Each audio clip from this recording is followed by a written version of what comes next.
Welcome to the first training session under the Technological Infrastructures Capacity Programme. We hope you enjoy the discussion. My name is Patricia Sarasola. I am the consultancy director in Clark & Modet. I'm Spanish. And I was a patent examiner during 8 years, more or less, in the Spanish Patent and Trademark Office.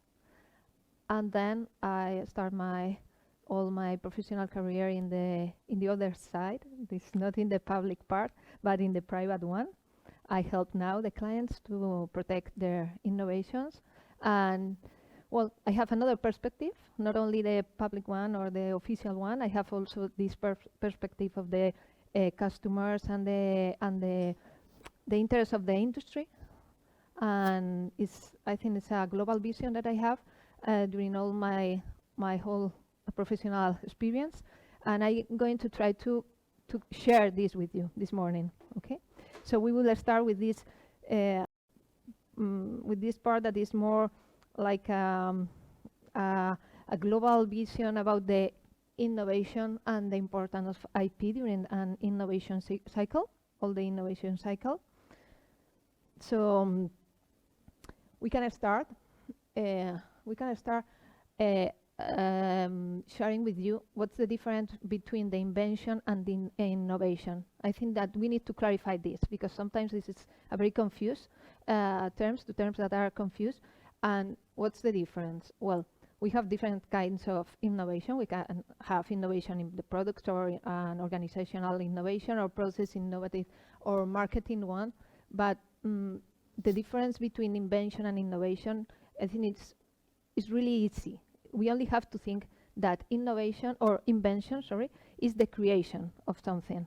When we create something, we are doing an invention. Okay, it's the formulation of new ideas for products or processes. And what's the innovation then? The innovation is the practical application of these creations. When we are innovating, we are transferring these inventions to the market. So if we are innovating, we are thinking in the market, really.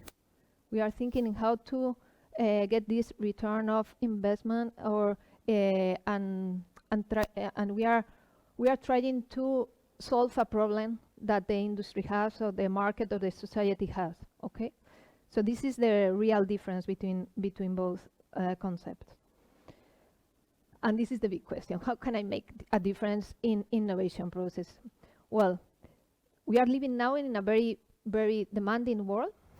You know that we here in Europe, we have, for example, all these next generation hubs, and we are competing all the time. No, we have to make this difference.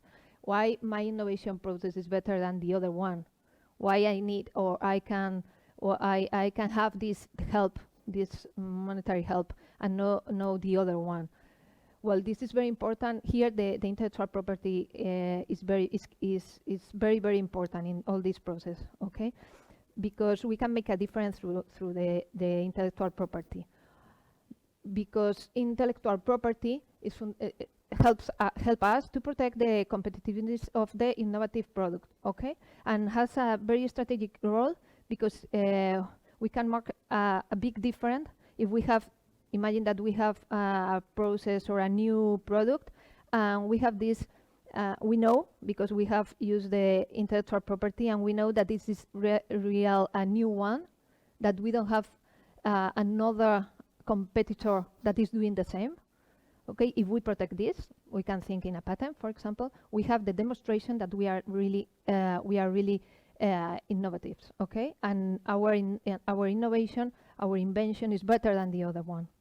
Okay, so the IP has a very important role here, and we always say that the IP strategy, the intellectual property strategy, has to be aligned with the business strategy.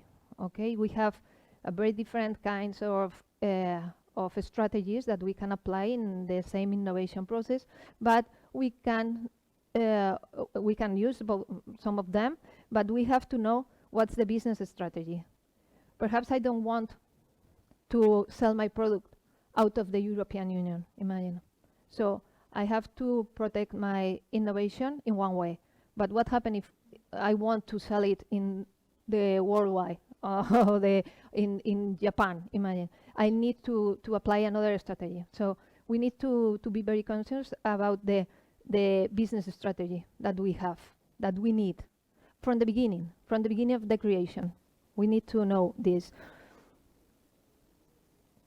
And this IP, where is the intellectual property? Where is it really? In all the capital that we say capital, intellectual capital. Okay. Well, we can explain this graphic because it's very interesting.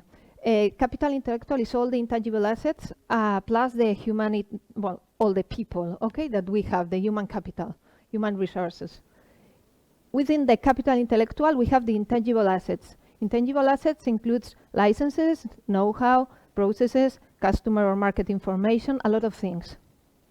But in the intangible assets box, we can say, inside this, we have the intellectual property. Intellectual property, we will explain later, but it's all the really intellectual rights or IP rights, no?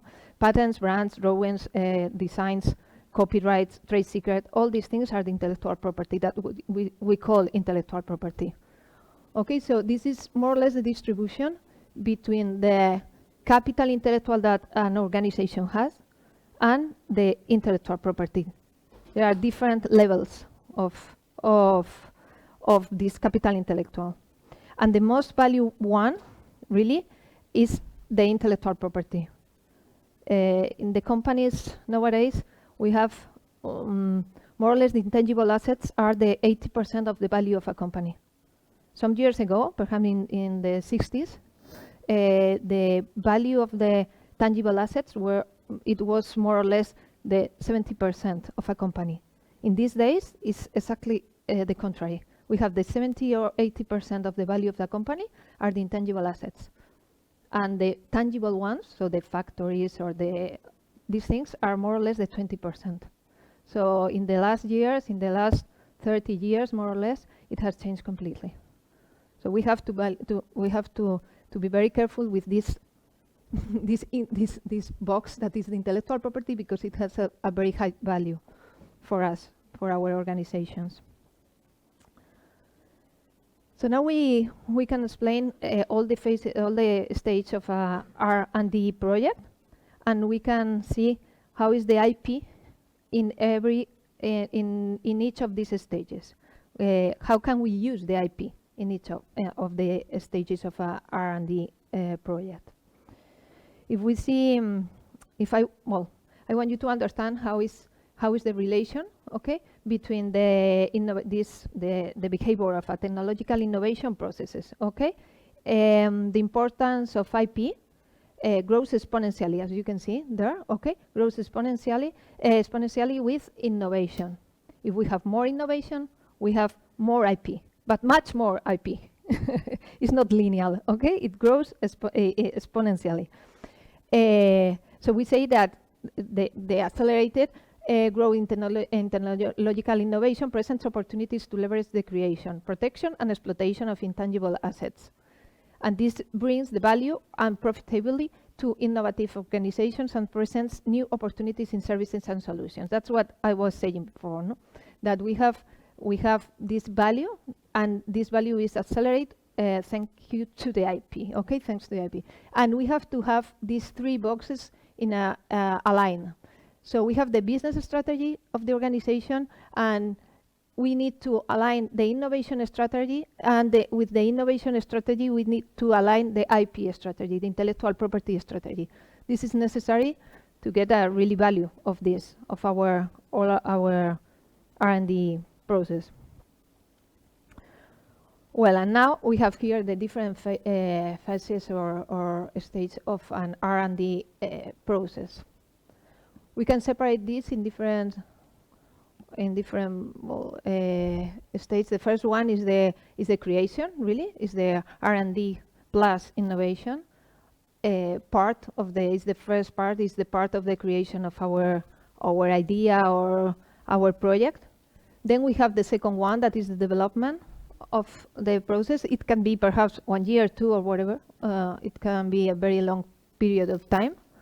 In this part of the process, we have different collaboration or external developments or internal development. So we have a lot of interactions here.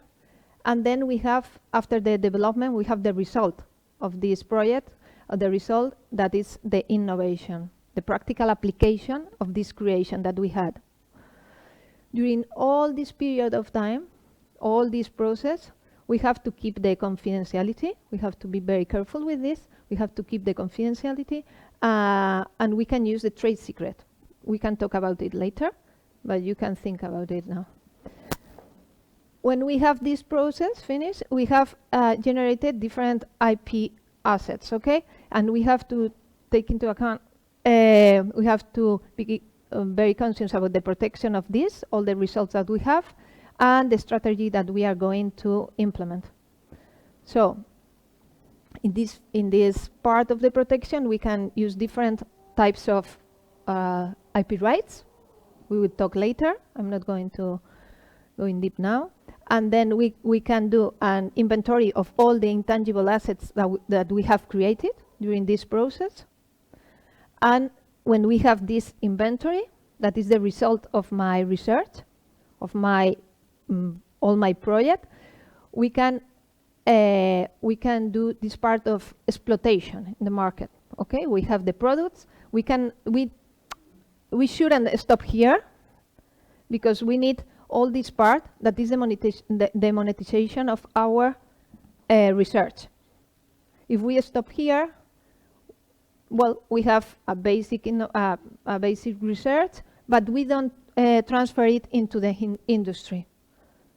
So the part that we need is to transfer all our research into the industry. We need to the commercialization, and we can do it in different ways. We can sell it, we can license it, or we can transfer, or we can create a spin-off. We can do different models of transfer to the market, but we need to do this. If we do this, we get some money, and with this money, we can reinvest in the R&D. So this is a cycle that we invest money here in the first part, but we create money, and we can have more money to continue with our research. So this is the cycle, is the complete cycle. Now we are going to explain the different parts of this cycle and how the IP interact with this. This for stage, the first one is the creation. In this part, we have several questions that we need to answer, and we use the intellectual property to answer these questions. Okay. The first part of the creation, the first question is it new? When I'm developing something, I need to ask myself, is it new, or I'm reinventing the wheel? Because I don't want to do that. I waste money and I waste time if I do things that somebody did before. No, so is it new? It's a very important question. What are my competitors doing? Is another one. With whom can or should I collaborate? Because these competitors sometimes are not only competitors, are also partners. Or perhaps we need their help. Okay, for our creation, for continuing with our creation. And in these collaborations, this is a very, very typical question. It's in these collaborations, what can and cannot I share with them? Okay, because we are in this process that we don't know what can we share, because perhaps if I tell something that is important in my developing, perhaps they can use, and I lose all my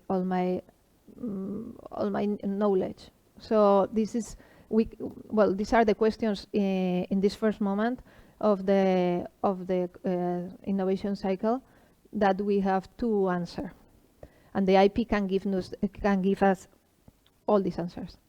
Then we have the second stage, that is the protection. So first of all, I have to do the inventory of all the assets that I generate. So what assets did I generate? When should I protect? How much it will cost, of course, and how should I protect? and where should I protect? Okay, so where, how much, when. These are the typical questions that you need to solve in this stage, in the second one. Then we have the third one, that is the exploitation. It's a mistake there. How much is my development worth? How can I monetize it? Which market should I go to? Who might be interested in? Okay, I need to solve this because I want the return of the investment. And the last one is the defense. Okay, the defense is well, you will have another workshop about it with lawyers that can explain you better this part. But it's logical that we need to defend the things that we have. Okay, it's not only I have a patent and I forget. No, I need to defend them. I need to know what are my competitors doing and what are my employees and or my suppliers doing. This is very important, okay? Because it's the value of my company or my organization. So in this, these are the IP products or the IP services that we can use to solve these questions in the different stages. So in the first one, we can do, to solve this question that we had, we can do state-of-the-art researches. We can look the potential, the technological potential of projects, the technology maps or patent landscapes that we used to, and technological surveillance. Then in the second one, during the protection, okay, we can use the patentability reports and protection strategy. The processing and maintenance of IP rights, of course, we need all this part that is the legal part, no? That we have to apply it for the patent or for the trademark or for the design. And then we can do an audit of my portfolio of IP assets. Mm-hmm. And we can see if it's the protection is correct, or we need to change something, or we need to check this. Then during the exploitation, we can do these third-party identification reports, for example, and technological engagement reports. The freedom to operate reports we can use in this part, in the exploitation part, and in the defense part. The freedom to operate reports let us know where is the, if we can sell or we can manufacture a product in a country without any infringement of another part, a third-party right. Okay, but we can, well, we have of course, and the economic valuations. Okay, if we want to exploit, if we want to monetize our invention or our trademark or whatever, I want to license them. For example, I need a value. I need to know what are the value of the royalties that I can pay or I can earn. And I need to know that if I'm going to sell it, I need to know the value of my patent, of my technology, of my know-how. You can evaluate all the intangible assets. And for the defense, we can use also technological surveillance, the freedom to operate reports, and we can do research to invalidate the state of the art if we have any problem with something that is that was protected before our invention. Okay.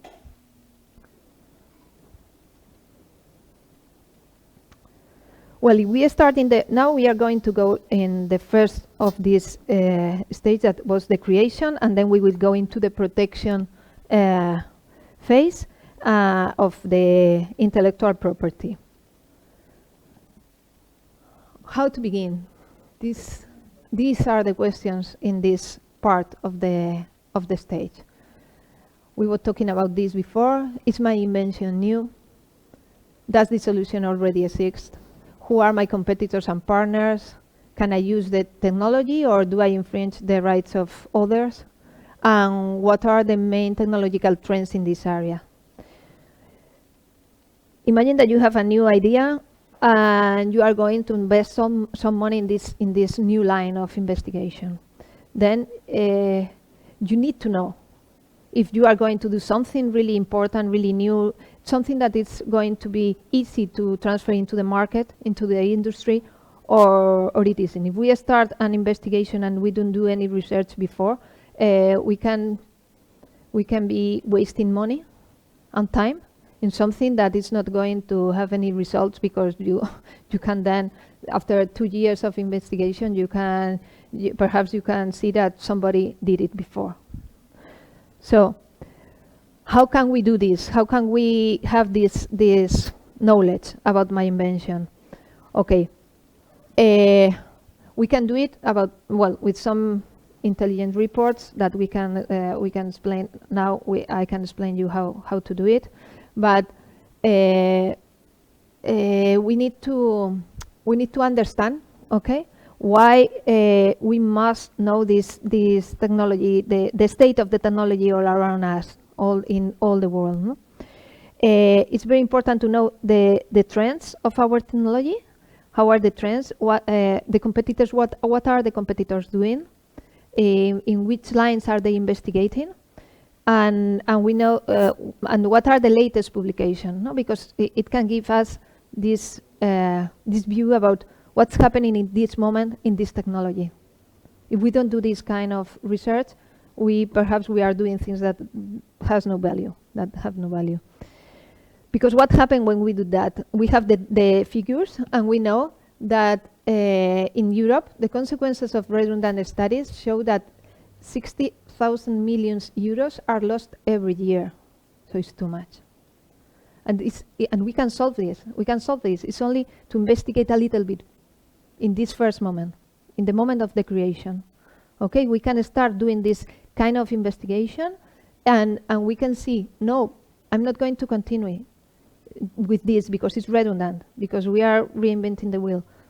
No, we don't want to do this. Well, it's something that is obvious, but look the data, 6,000 million euros, 60,000 million euros we waste in Europe every year with this. So please, we don't need to do that. Okay, it's very easy to resolve this. And who are the market leaders? This is very important too, okay? Because the market leaders are our potential partners, our competitors, our licensees, or collaborating experts. If we need some help, perhaps here we have our help in our competitors or in the leaders of the market. So how can we do this? We can do this with the state-of-the-art search, okay? If we prepare a state-of-the-art search, we can avoid this waste of time and money. The state-of-the-art search consists in everything disclosed to the public, including patents, not patent or scientific literature, or any existing product. Okay. Why are they so important? The search in patents are the source of strategic, technological, and market information, because 80% of the published literature on technology is done only through patents. So if we only do this search in patents, we have the 80% of the knowledge of the technology. So it's not bad. It's a very good state-of-the-art set. But if we add also the scientific literature and the non-patent, okay, or some non-patent information, we have all the information around this. Patents provide us early information and identifies new technologies, allowing us to anticipate the market. They have very structured information and are written in technical language. And understanding a patent requires a specialist knowledge, but it's not so difficult. Special, but it's not so difficult. We can learn how to do it, and I'm going to help you with this, and Fatima later in the afternoon is going to help you too. Okay? So I hope that after this day you can search in the patents with good knowledge. We have different databases to prepare these searches, so we don't need to pay really to have all this information. Is free. It's for free. All this information is for free. It's incredible, because it's a very huge knowledge that we have there, and we don't have to pay for it. So we can do these searches in the national databases, for example, in the INPI in Portugal, or Spanish Patent and Trademark Office too. We have here the links, okay? And the USPTO, for example, we can use too. And then we have regional databases. SpaceNet is the European Patent Office database. We have, I can say that more or less all the patents that you have published are in SpaceNet. And if you use, you can use also the WIPO, is the patent scope, the international databases, that is the WIPO, is the World Intellectual Property Office, is in Switzerland. And you have also this database that it's a very good one too. So we have information in all these and much more databases that are free. But these are the databases of the official ones. We have also the free but not official databases, but we can use, for example, Google Patents. Google Patents is a really good one. And well, we have another examples here for free and not official databases that are the three ones that are in the upper part. In this part, we have the payment databases that are really good because you can pay for them. You have the patents are the same that you have in the SpaceNet, for example, or more or less the same. But you have, for example, in Derwent, you have different summaries because they prepare and they are really good ones. Or Pathbase, you can have graphics and a lot of information, but in not only the document, but only you can take this kind of graphics and pies and bars. You can have more information, the analysis of the information. And then we have a special one for chemical, for example. Well, but Fatima can explain you this later, no? About this chemical and drug patent watch that are special for this kind of sector. And I said before that we have very structured information in a patent. And this is the front page of a patent document. I don't know if you are used to this, to work with this, but it has all the information that you need in the front page. Then you have all the patent, of course, the description, the drawings in the other pages. But here in the front page, we have the publication number, the IPC, that is the International Patent Classification. We have also the date, the priority date, the date that when we apply for the patent, the applicants who are there, who are the inventors, the title, of course. We have the abstract here, and the principal drawing is here. Then we have, depending on the kind of patent that we have, for example, this is an international application, a PCT1. We have the countries that are designated in this. I can share you with the people that is here in the class. I can share some examples. This is this is the international one. It's only the front page. It's the same that we are for the people that it's not here. It's online. This is the same paper that we can see here. Because I want that you can compare this, that is an international application, a PCT1, with, for example, the front page of a US application. We can see that we have the same information, but in different places. Okay, we have the publication number with the country. We have the title, that in the other case the title was here in the middle of the slide. And then we have the applicants and the inventors. This is a Nike patent, yes. And the inventors. We have also the classification here. The International Patent Classification is here. And we have the abstract in this side. And the drawing is here in the bottom part. So it depending on the application that we have, the country, we have all the information, but perhaps in different places. I think Fatima later has an European patent too, that she can show you later in the afternoon. The front page of an EP patent, an European patent. But the thing that I want to teach you here is that you have all this information. It's very structured. It's the same if it's a Korean patent, a Chinese one, a European one, or an American one. We have all this information. Perhaps it's not in this corner, but it's in the other. But we have everything here, and we have a lot of information. If we search only in the front page, we have a lot of information. So it's not so difficult. It's one of the strengths of the patents that they have a lot of information in a very structured way, form. So it's very strict, but it's very useful for us that we can understand a Chinese patent. Of course, if it's in English. Well, for me. So now we can jump into the protection second stage, that is the protection one.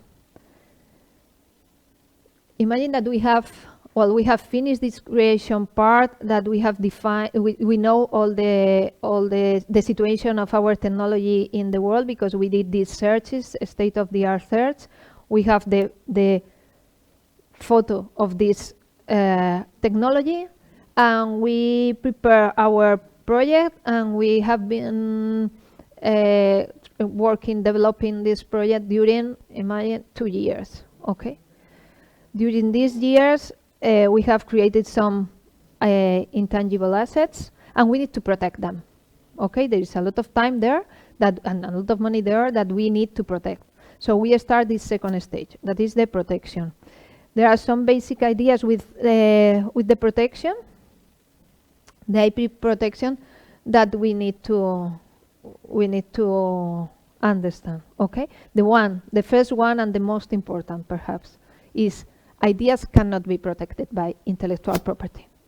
Okay, it's possible to protect the application of ideas in a concrete product or service development, but this is the innovation, but not the idea.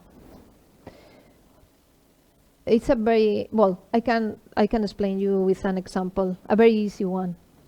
I cannot protect the idea of going to the moon. Imagine, I cannot apply for a patent. The idea is, I want to go to the moon, or I go to the moon. No, it's impossible. I have to protect the ship that takes me to the moon. Okay, and this ship has special features and technical characteristics that I need to put in the patent. Okay, so I cannot protect the idea, I can protect the application, the practical application of this idea. This is the concept that we need to have, okay?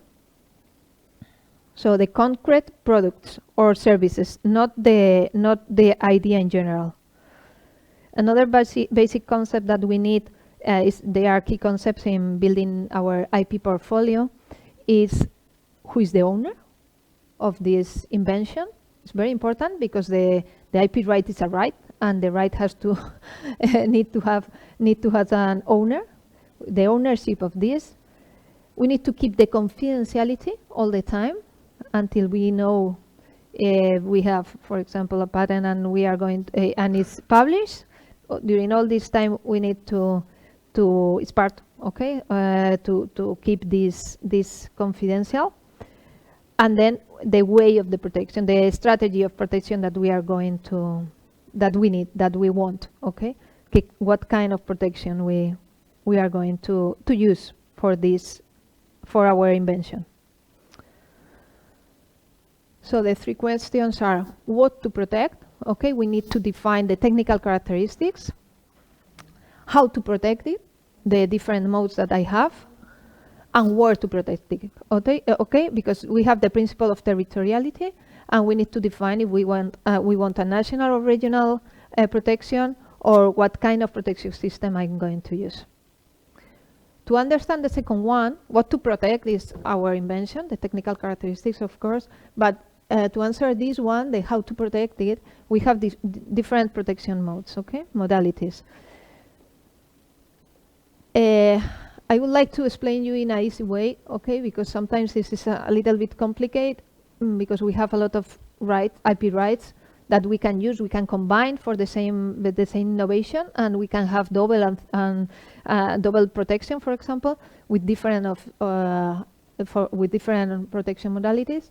So I can separate this in 3 boxes. Okay, the first one, the blue one, is the industrial property.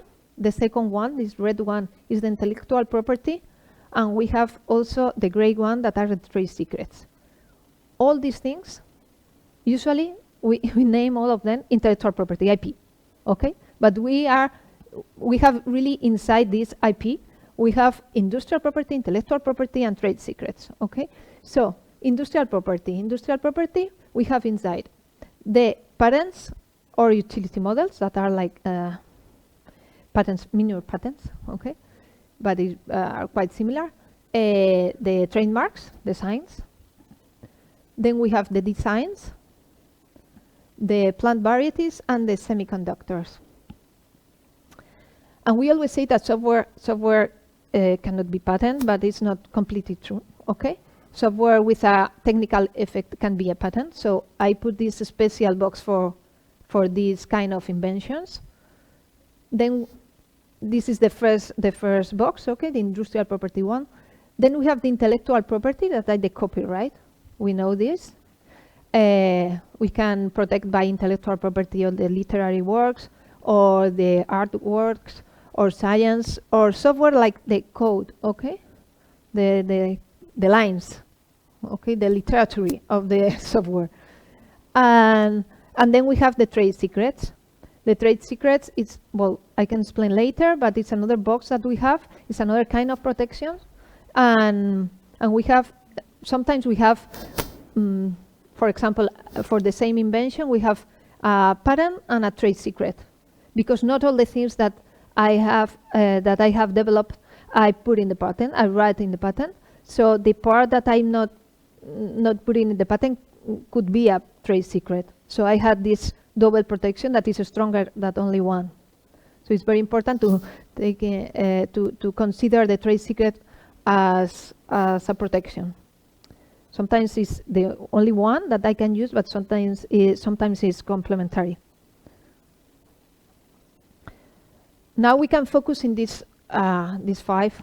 I think that the most popular kinds of protection, that are the patents. That what we protect with patents, we protect technological inventions. And how can I have a patent? With an official register, okay? It's necessary to go to the patent office to have a patent. The same with the trademarks. The trademarks protects the identification of products or services in the market, and we need a register. We need to register it. Designs are also industrial property, right? And they protect the outer appearance of a product. And we need also an official register. We have to go and to the office, and we need this. Trade secrets protect the valuable confidential information of a organization or company, and we don't need to go to it doesn't exist really an official register for trade secrets. So, but we have to take some measures to ensure that the secrecy is maintained. Okay, the law says that we need these measures. Okay, to implement these measures to say that we have a trade secret. And then we have the intellectual property, the copyrights that protect the copyrights protects the original creative works, and it exists from the moment of its creation. We don't need the official register. We can do it. We have a register, but we don't need.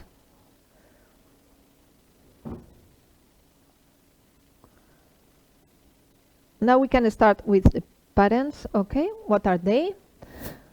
Well, patents are technical documents describing the technical characteristics of the invention and its technical effect. Okay, Really, we have in the patents, we have two parts, the inventor and the state or the government of a territory. This is really an agreement between these two parts. So the inventor has to prepare a full disclosure of the invention, and the inventor gives this to the society, okay? And the government, the state of a territory, it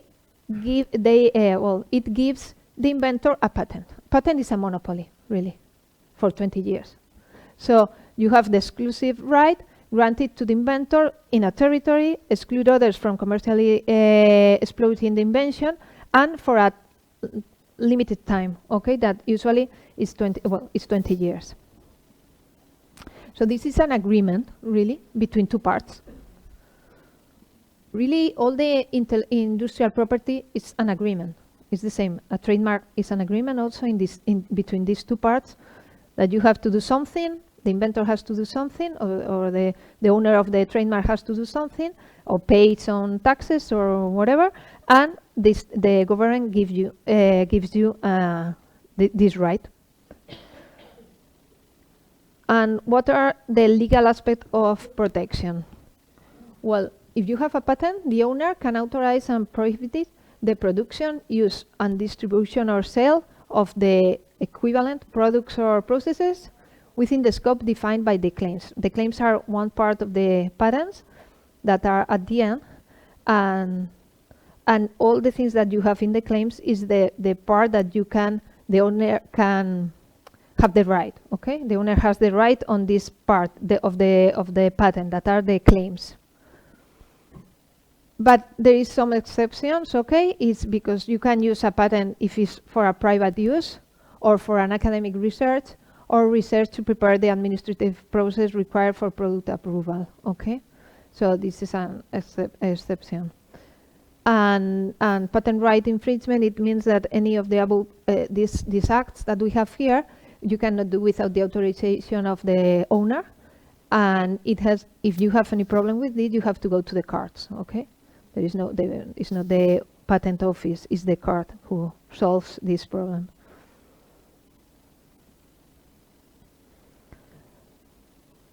As we said before, okay, in the patents, the ideas in themselves cannot be patent. What is patent is their realization, okay? So we can have product and process patents, okay? The patent solves a technical problem. This is very important, and they can be improvements of something that is known, okay? It doesn't have to be new. It can be an improvement, new, but an improvement of something. And it's very important to think about it, that different solutions to the same technical problem are different patents. Because if you can see the picture here, we have 3 video games that are the PlayStation, Sony, I think it's Sony, yeah. PlayStation, Nintendo Switch, and Xbox. And really, all of them has a lot of patents. And they do the same, more or less. But they solve this technical problem that it can be play online with my friends or whatever. But they solve in different ways. So they have different patents, no problem. They can sell they product, they are competitors, and there is no problem. And they have patents, a lot of patents of these products. So it's very important, this one. Different solutions to the same technical problem are different patents. Nothing happens.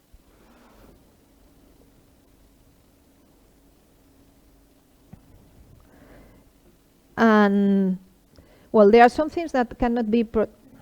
What time is? Oh, okay. There are some common mistakes that I want to try to avoid here for you. That there is, we have to think that there is no worldwide protection, because a lot of inventors, they think, okay, I want the protection in the worldwide. No, it is not possible. You have to go country by country. Okay, there is a principle of territoriality. Okay, you cannot apply for a universal patent. It doesn't exist. Okay. Not all legislation is the same. Every country has its own legislation. They are quite similar, and there are things that cannot be patented, okay, because they are not technical. These are the exclusions of the protections, okay, of the patents, and are all the things that we have here around this circle, that are discoveries of nature or scientific theories or methods of doing business, forms of presentation of information, plans, rules, and methods for intellectual activities or games, mathematical methods, and computer software, and artistic creations. Okay, some of them has, well, all of them have perhaps another kind of protection, but not patent. Okay, so for example, we can be copyrights here or trade secrets. Okay, but not they cannot be a patent. This is the, well, what I told you before, that is that there are some patents that are software patents, we can say, because it's not really a software what you are protecting, but they are called a computer implemented invention, and they have, it's easier if we see the example. The example is, I have a software or a program for control, for example, a washing machine. Okay, can I protect this? Yes, I can. I can. It's a software, but I can. Why? Because I'm protecting the technical effect that it has. I have here a program. The program does some different instructions, okay? And for example, depending on some sensors that the washing machine has, the program do different actions. And the program activates, for example, the spinning cycle. And it changes something in the washing machine. So it has a technical effect. So if it has this technical effect, we can protect with a patent. Okay, we cannot protect the program or the software. It's also not the C++, for example, software, or all the lines of code. No, but we can protect the effect that has this software. So this is a special kind of inventions, but we cannot say that it's impossible to patent the software. Okay, it's possible if it has a technical effect. This is something that I wanted to clarify, because I think it's important. Now we use software for everything, so it's necessary to know that it's not forbidden. It's only that it has to have some special characteristics to protect by patents. Then we have this that we talked before, that we have the territoriality effect of the patents. So we need to know what kind of strategy we want to apply. Okay. For example, if I only want the protection of the monopoly in Portugal, I will go for a national patent here. I will go to the INPI, okay? And I go for this territory. It's not necessary. I don't need to go to European patent, okay, if I only want the protection here. But if I want to protect my invention in 4 or 5 European countries, perhaps my strategy is I want to apply for a European patent. We have regional patents, okay? And then we have also another one that is the International Patent Application, the PCT1, that is only an application. It's not a patent at the end, okay? But it's easy way to go to different territories. But well, my recommendation here is that it's better if you talk with a specialist in this, and he or she can recommend you the cheaper way to get the protection in the countries that you need. Because this is a question of money, really. It's better to go into a regional patent, perhaps if you need 2 or 3 or 4 countries, but only for 1 or 2, perhaps it's cheaper if you go national to these countries directly. Okay, so it's only a question of money and time. Time is important too. Then we have, well, this is like, we talk about this, that the patents, the invention patents, there are technological invention, that we have product patents, process or use one. Then we have to protect technical characteristics, and we have some requirements. To get a patent, we need novelty, we need to have inventive step and industrial application. I can explain this in the next slide. Okay, it's important. But it lasts for 20 years, and we have to, hey, this is grown, every year. Okay, we have to renew all the patents. This is a mistake, okay? Every year we have to pay for the maintenance of the patent. These are the trademarks ones, really. Every 10 years, only the brands. So the requirements of a patent, okay? What we need to have to get this patent? Well, the examiner in the patent office, the examiners, they are going to see if our patent is new. New, it means that the relevant technical characteristics are not described in the state of the art. Then the inventive activity, the inventive step, is the technical effect of the invention is not obvious. This is a little bit complicated. It's not obvious to an expert in the technical field. And the industrial application, that normally we have this. We don't have problems with this, okay? So it's important the way that we describe our patent and the way that we write the claims, because this second one, the inventive step, the inventive activity, is a little bit complicated sometimes to validate, because it's not obvious to an expert. Obvious is not something very objective. It's a little bit subjective. So we have to know how to write this. It's important that if you don't know how to write a patent, you ask for some help, okay?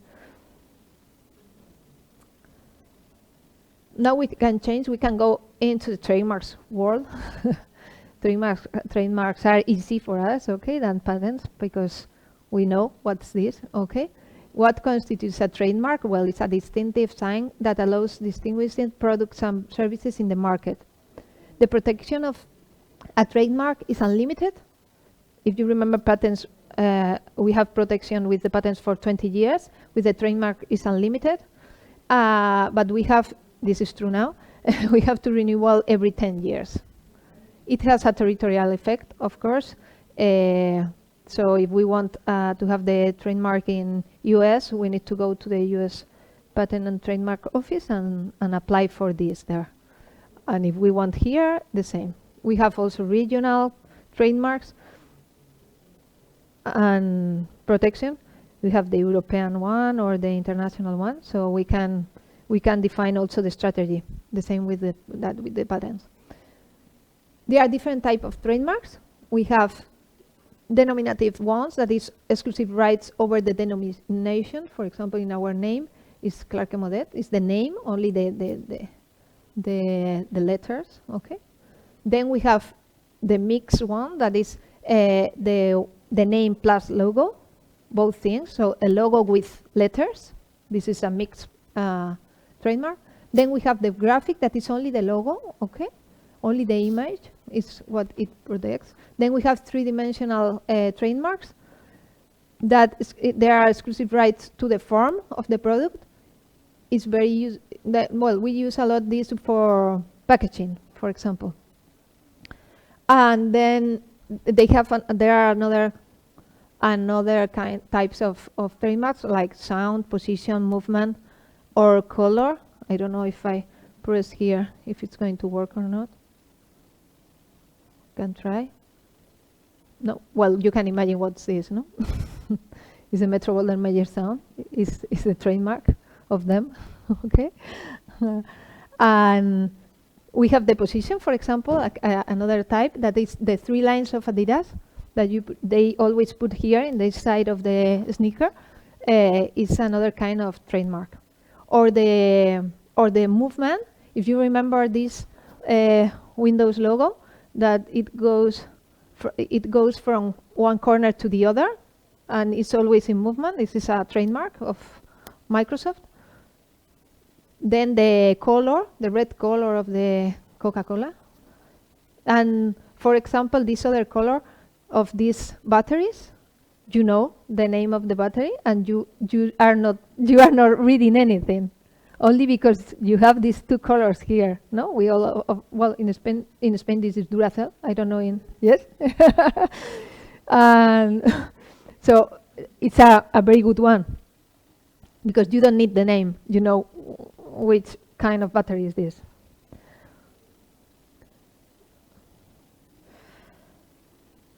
Then we have another kind of IP right that are the designs. The designs protects the shape or the external appearance of a product.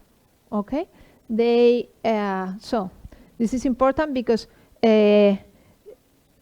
well, designs are very important in our lives. Really, you sometimes you only buy the things because of the design, of the appearance. It's the same. You have one pen and the other one, and you choose because this design is better than this other, or with the clothes, for example.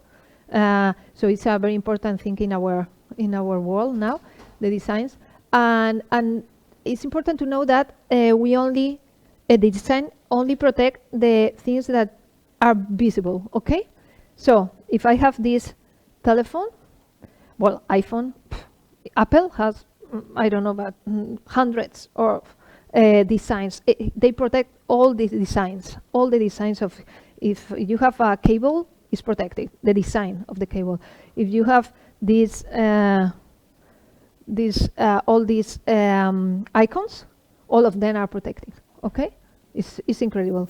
So the design protects the appearance. But if there is something inside this telephone, for example, that I can open and I can see something inside, it cannot be, and with a special design, it cannot be protected by a design. It can be a pattern or whatever, but not a design, because the design has to be visible in the normal use. Okay, so they have to be new. So it means that it shall be, there is no other identical design. Okay, then the visible part is in plain view. Okay, you can in the normal use of the product you can see, and it has to be original. It cannot be a copy. Okay, it has to be original. They are the three requirements that we have for the designs.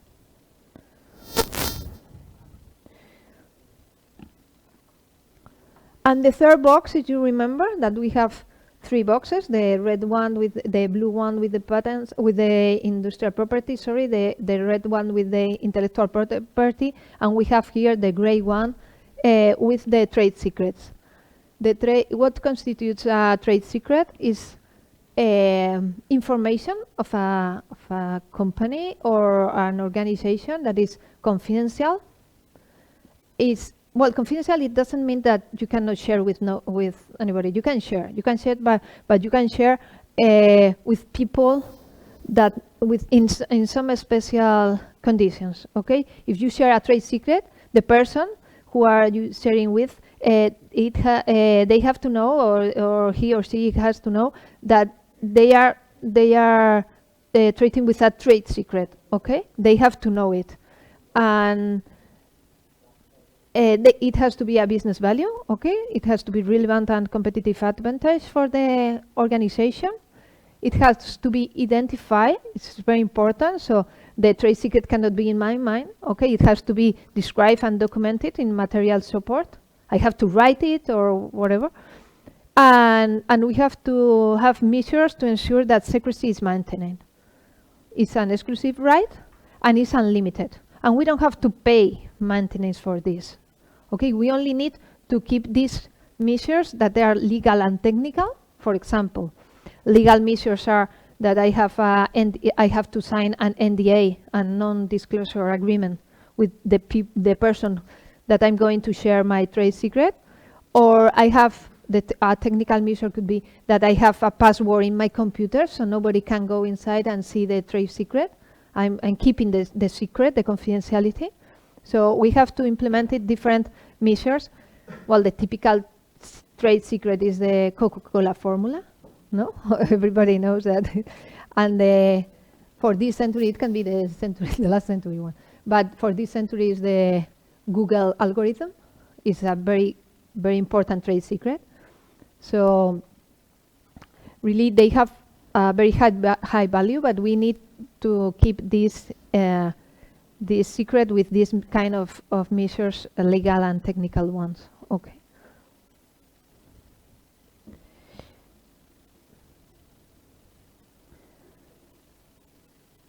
Well, if we come back here, we have this the innovation, the innovation cycle. We have this for stages: creation, protection, exploitation, and defense. Now, if we read this again, I think we can understand a little bit more how can we use the IP for this part of the innovation cycle, that is the creation. We talk about the state-of-the-art search, that these kind of searches help us to know if it's new, our invention, what are my competitors doing, what is happening around this technology that we are investigating in. These competitors could be my partners, okay? And what can and cannot I share? It depends on the collaboration that I need, and it depends on the protection that I have, okay? Then we have to the protection stage, that is the second one. This is about, first of all, I had to do this inventory, and all the assets that I generate, I have to protect them. So I have to ask here, you remember, the countries, also where should I protect, when should I protect. So it's I have enough information to apply for a patent, or I don't have, or perhaps it's very early. I need to wait a little bit more because I need to describe perfect my invention in the document, so I can keep as a secret for a little more, for a long time, and then I can apply for the patent. Okay, these are all the things that I need to answer here, and of course, what kind of protection I'm going to use. And we have a study that we had these 3 boxes with different kinds of IP rights that I can use in different to protect my different technologies. And then we have this other part that is the exploitation and the defense. Okay, so we can jump in this.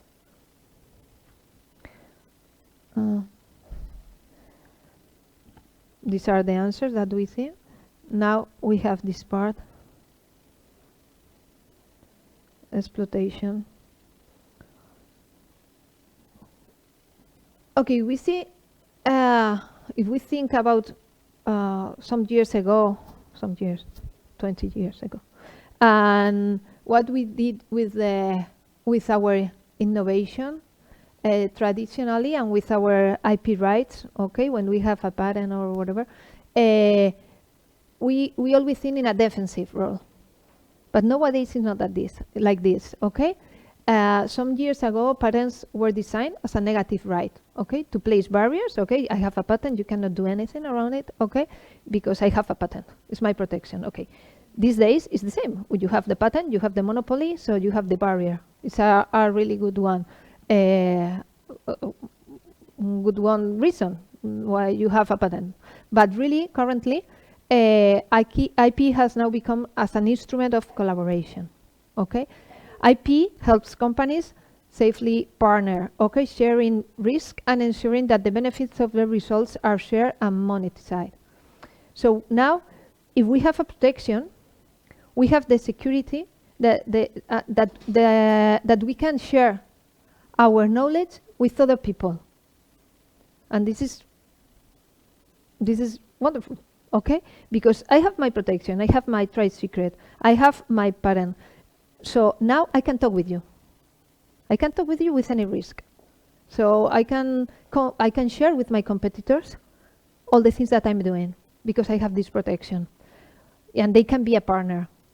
We can see this in the European, for example, in all the European projects that we have, and we can see I can see and I'm for sure that you have the same situation, that competitors are going together to a project, and also with a university, and with a technological center, and with a SMA.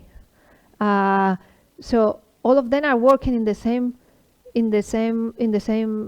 project together, sharing the knowledge, and with no problem. Why? Because they have protected the backlog that they are putting together. Okay, they have this protected, so they can go with any risk to share this knowledge, and this is really good for the science. This is really good for the evolution of the world, because when we work together, we work better. And this is one of the I think is the most important thing of the IP. Okay, that helps company to share and to work in collaboration. So we need to see this the IP like a partner. Well, that we can share the things with competitors with any risk. Okay. Then we have the strategic use of the IP for the exploitation. Okay, we have this information that we talked before, and we can see the environments and technology trends with this information that we have. All the market opportunities we can see. For example, if there is a sector that we can apply our technology, perhaps we didn't know before. And we have a technology that we were thinking only in one sector, for example, in plastics. But suddenly we discover with this information that we have through the patents, we discover that we can apply our technology in another sector of the industry that we didn't know. So we have really a lot of information that help us to do this transfer to the industry. And of course, we have this identification of competitors or potential partners that are also potential buyers of our technology. Okay, so they are competitors, but they can become a partner or a licensee or a buyer of my technology. Then we have, of course, to take care of the protection we talked before, and then we have this this part that is new, I think, new, it's relatively new, that is the open innovation. Okay, as we talked before, if we have a correct protection, we can apply this open innovation that we can interact with another parts of the ecosystem of our technology with safety and security.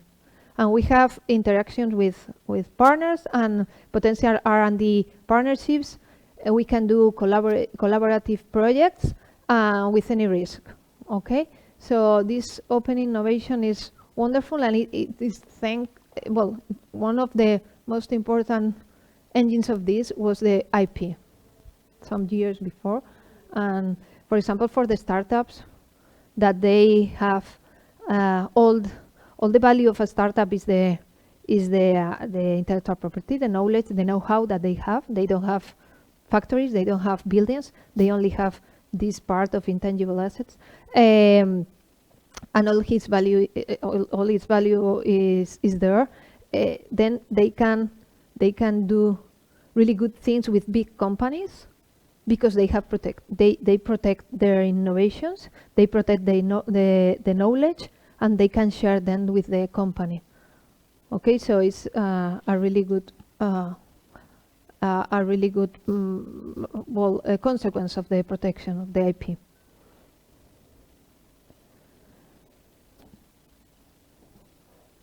The transfer of the technology, okay, to the market.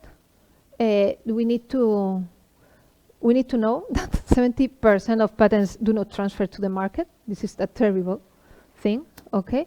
Because why? If we are not going to transfer the patent to the market, why we want the patent? Why are we paying? We are paying for what? For nothing. It's only a line in my CV. I have a patent. Yes, but what are you doing with this? Okay. Do you have a license? Is any company manufacture what you patented, or what's happening with this? So the question that we have to do when we start a new investigation, if we are thinking in the market, in this transfer to the market, we need to know, for example, if will it work into the market? Okay, are we developing something that it will go work into the market, and will it become obsolete in 3 years? Perhaps if it's going to be obsolete in 3 years, we cannot protect this with a patent, because it's not it's better to have a trade secret for these 3 years, because the patent is a very long. It's a very it can take us 4 years, for example, to get the patent in the office. So perhaps it will become obsolete in 3 years. It's not the good protection for it. Then we have to know if we will have barriers to entry into the market, and if we need further R&D developments, with whom. Okay, these are all the things that we need to ask at the beginning of our investigation in this part of the creation, if we are thinking in the transfer to the market. So we talk about this question about is new, who are my competitors, all these things, but we need to understand this part too. Okay, how it's going to be the transfer to the market. So I need to know all these answers too. Okay, and the market. If we think into the market, we need to know what are the needs of the market, of the society. How big is the market? Perhaps I have an inversion of a lot of millions of euros, and really the market is very small. So what will be the percentage of the market penetration? Will it be adopted as a standard, or it's only something very special? And how fast does the market change? That is very. How fast does the market change is in relation with if it become obsolete. Okay. So these things are the things that we have to ask also in the moment of the creation, if we are thinking if our business strategy is to transfer the technology to the market. Because if these answers are negative, perhaps we don't. It's better if we don't go into this new project. Okay.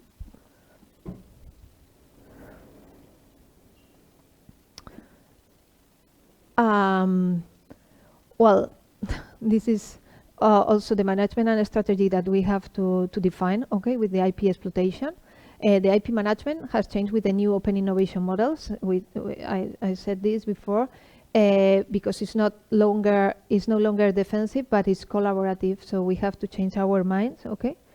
And all available IP protection mechanisms must be taken into account.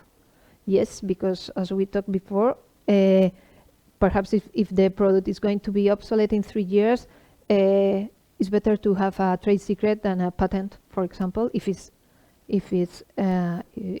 possible. Then evaluate the company's protection strategy and identify areas of improvement is something necessary that we need to do to define the strategy and the new development. And it's very important to have an internal IP management policy that incorporates procedures for implementing collaborative projects. Okay, so we need to define the strategy of the exploitation, because we want this return of investment at the end of the day. Okay, and we need to understand the difference between IP valuation and economic valuation. Okay, we have a qualitative approach and a quantitative approach. Qualitative approach, we need to know the scope of the protection. Okay, the utility of the things that we are developing. How is the relevance of this technology? The